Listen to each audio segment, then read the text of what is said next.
Assalamualaikum warahmatullahi wabarakatuh. Nama saya Iqbal Tawakal. Saya mahasiswa dari Universitas Abuya Tama Aceh, Fakultas Perikanan.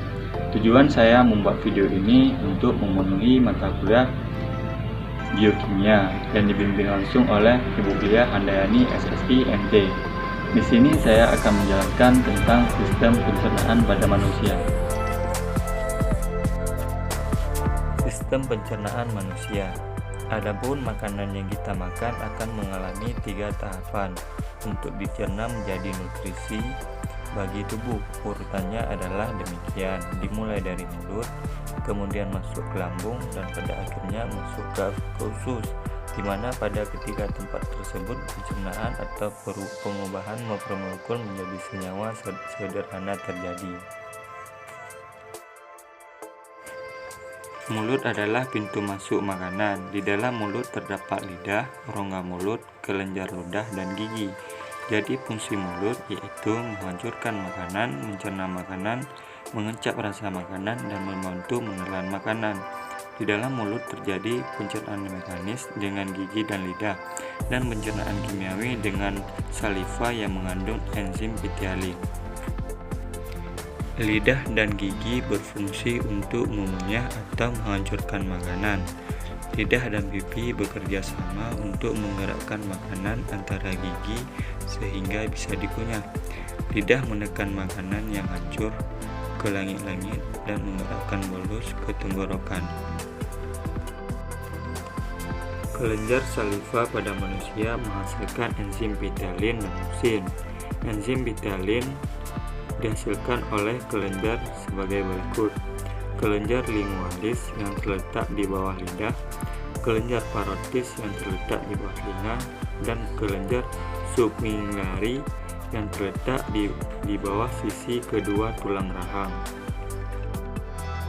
Saliva adalah cairan yang bersifat alkali, mengandung musin, enzim pengecer zat tepung yaitu pitialin, dan sedikit zat padat.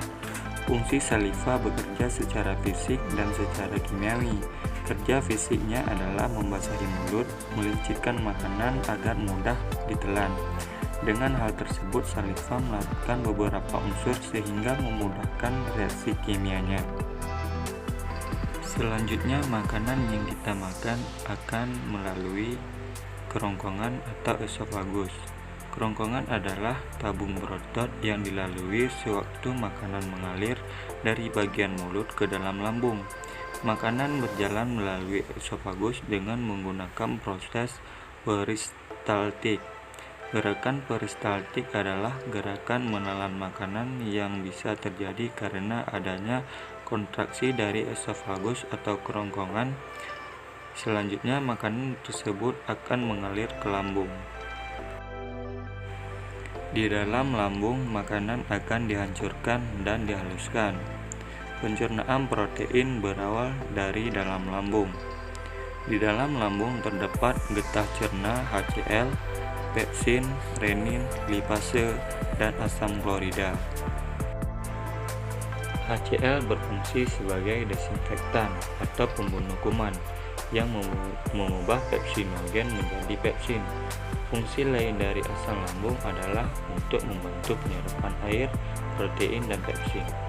Enzim pepsin merupakan enzim pertama yang akan mencerna struktur protein dalam makanan menjadi asam amino guna mempermudah penyerapan nutrisi dalam usus. Enzim renin. Fungsi enzim renin adalah untuk mencerna protein khususnya yang ada dalam susu. Renin memiliki peran penting dalam proses pencernaan bayi, mencegah susu melintas dengan secara cepat dari lambung. Dengan adanya Ca, renin mengubah kasein di susu menjadi parakesein. Kasein merupakan protein yang terkoagulasi. Kasein mengacu pada komponen protein utama pada susu. Ketika dikoagulasi oleh renin, kasein disebut parakasein. Renin ini terdapat pada bayi dan tidak ada pada orang dewasa. Lipase adalah enzim yang dapat larut dalam air dan bekerja dengan mengkatalisis hidrolisis ikatan ester dalam substrat lipid yang tidak larut air seperti trigliserida berantai panjang. Lipase memulai pencernaan lemak dengan menghidrolisis trigliserol atau mencegah senyawa kimia melalui penambahan air. Asam lemak hidrofilik, yaitu senyawa ini biasanya tidak dapat berikatan dengan molekul lemak, akan diserap melalui dinding lambung dan masuk ke vena porta. Asam lemak rantai panjang larut dalam proplet lemak dan melintas ke dalam duodenum. Duodenum adalah bagian dari usus halus yang terletak setelah lambung dan menghembuskan ke usus. Pelumatan oleh otot lambung mengubah makanan menjadi lembut seperti bubur, masuk secara terputus-putus melalui katup pylorus ke dalam duodenum selama proses pencernaan. Asam klorida merupakan enzim yang dapat membunuh bakteri atau kuman yang masuk melalui makanan dan mengaktifkan pepsinogen menjadi pepsin. Lambung juga terdapat pankreas yang letaknya di samping duodenum. Pankreas adalah organ eksoris pada sistem pencernaan yang memiliki dua fungsi utama, menghasilkan enzim pencernaan atau fungsi eksokrin, serta menghasilkan beberapa hormon atau fungsi endokrin. Saat hormon sekrin memasuki pankreas, maka pankreas akan menghasilkan getah pankreas. Sekretin berperan sebagai sekresi cairan pankreas dan bikarbonat. Kolesistokinin berperan merangsang kontraksi kantung empedu dan sekresi enzim pankreas. Dengan demikian, aktivitas sistem pencernaan diregulasi oleh sistem saraf dan hormon-hormon peptida. Getah pankreas mengandung beberapa zat, yaitu natrium bikarbonat, enzim amilase, lipase, tripin, dan chymotrypsin. Peptidase nukleas getah pankreas bersifat basa karena banyak mengandung bikarbonat. Bikarbonat berfungsi untuk menetralkan shime yang berasal dari lambung. Dengan kondisi yang kembali netral, maka enzim pencernaan lain dapat menjalankan prosesnya dengan baik. Selanjutnya, makanan yang kita makan akan memasuki pencernaan dalam usus. Usus terbagi menjadi dua, yaitu usus halus atau usus kecil dan usus besar. Fungsi usus halus atau usus kecil dalam proses pencernaan makanan yaitu memproses pencernaan dan penyerapan nutrisi dalam makanan dan minuman, merupakan bagian dari fungsi usus halus. Usus halus ini terbagi menjadi tiga bagian, yaitu duodenum, jejunum, dan ileum.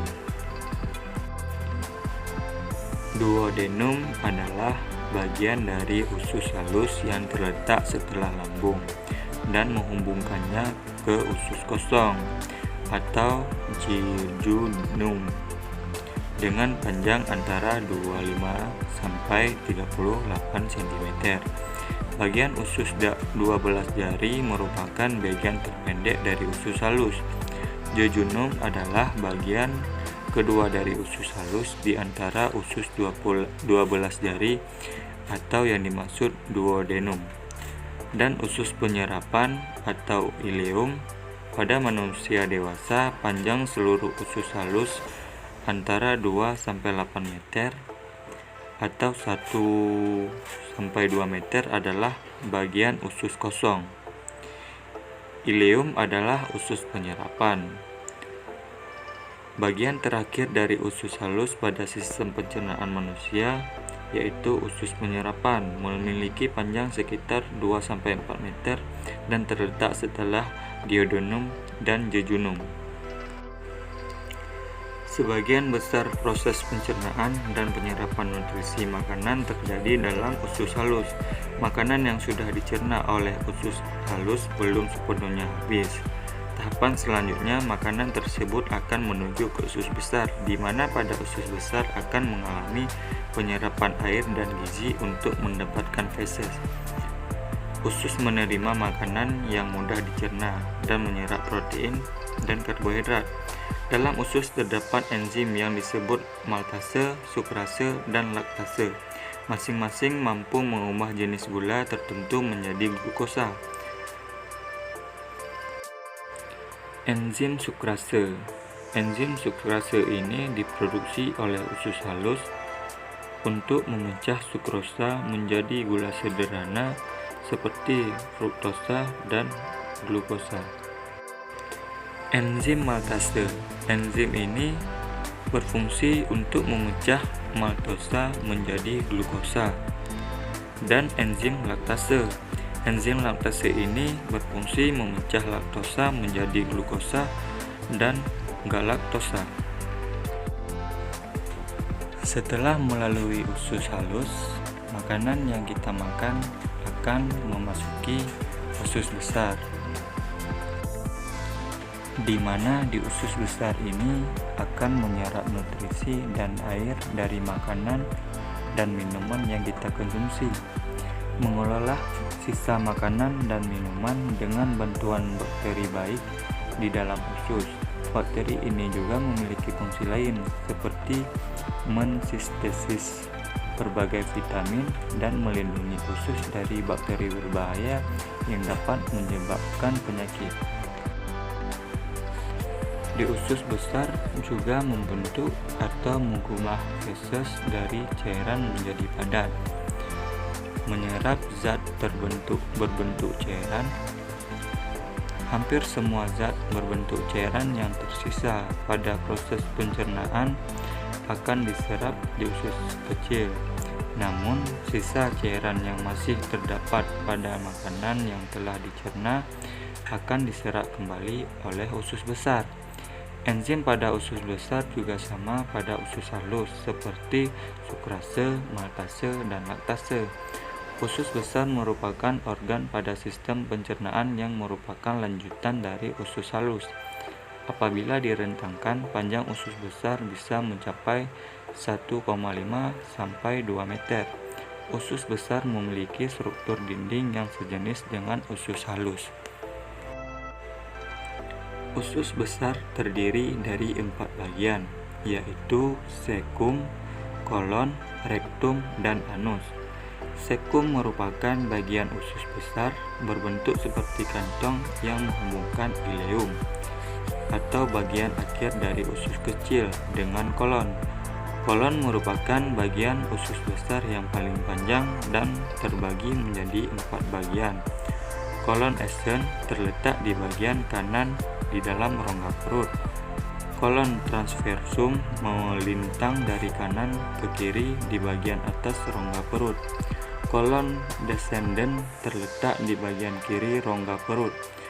Dan kolon sigmoid bagian akhir kolon yang terhubung dengan rektum. Rektum adalah organ terakhir dari usus besar yang berakhir di anus. Organ ini berfungsi sebagai tempat penyimpanan feses sementara. Hanya ini yang dapat saya jelaskan, lebih dan kurang saya mohon maaf. Assalamualaikum warahmatullahi wabarakatuh.